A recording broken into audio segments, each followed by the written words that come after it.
राम राम जी, आप सबका स्वागत है एक और न्यू कहानी में। तो देर न करते हुए कहानी को करते हैं शुरू।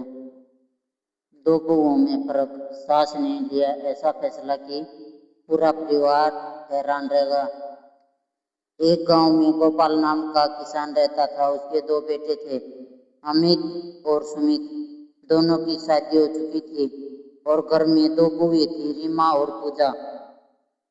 दोनों बहुएं देखने में बिल्कुल अलग नहीं थी, लेकिन उनके दिल और सोच में जमीन आसमान का फर्क था। रीमा हमेशा अपनी सास कमला देवी की सेवा करती थी। सुबह उठकर उनके लिए चाय बनाती, दवा और समय पर देती और घर के काम में भी उनका हाथ बटाती थी। दूसरी बहू पूजा को यह सब पसंद नहीं था। वह अक्सर कहती, माँ जी आप आराम क्या करो, हर काम के लिए हमें मत बुलाया करो। कमला देवी उसकी बात सुनकर चुप हो जाती। एक दिन कमला देवी बहुत बीमार पड़ गई। रीमा रात भर उनके पास बैठी रही, लेकिन पूजा अपने कमरे में सोती रही। सुबह कमला देवी ने दोनों बहुओं को बुलाया और कहा, मैं तुम दोनों के बीच में कोई फर्क नहीं करना चाहती, लेकिन आज तुम्हें एक छोटा सा काम देना है।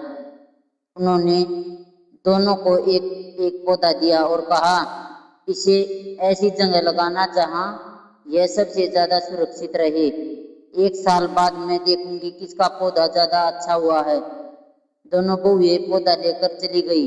रीमा ने अपने पौधे को घर के आंगन में लगाया। रोज पानी देती, मिट्टी ठीक करती और धूप से बचाती। पूजा ने पौधा घर के पीछे लगा दिया और फिर उसे भूल गई। कुछ महीनों बाद रीमा का पौधा बड़ा होकर हरा भरा हो गया। पूजा का पौधा सूखने लगा। एक दिन तेज आंधी आई। रीमा ने अपने पौधे को सहारा देकर बचा लिया। जब एक साल पूरा हुआ तो कमला देवी ने दोनों पौधे देखे। रीमा का पौधा हरा भरा था, जबकि पूजा का पौधा लगभग सूख चुका था।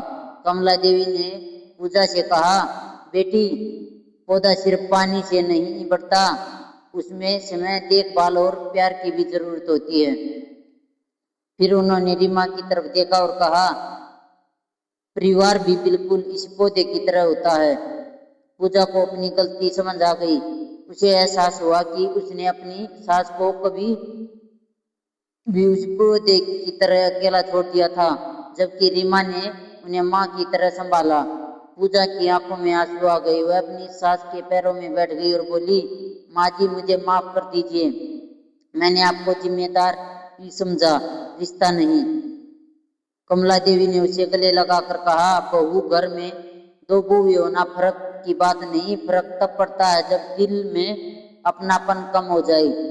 उस दिन से पूजा भी अपनी सास का ध्यान रखने लगी। कुछ समय बाद घर में फिर से वही खुशियां लौट आई और कमला देवी ने दोनों बहुओं से कहा, मेरी नजर में तुम दोनों बराबर हो, लेकिन जो प्यार देता है उसे प्यार अपने आप वापस मिल जाता है। सास बहू का रिश्ता प्रतियोगिता का नहीं, परिवार का रिश्ता है। एक बहू घर को सिर्फ काम से संभालती है, लेकिन दूसरी बहू प्यार और सम्मान से घर को परिवार बना देती है।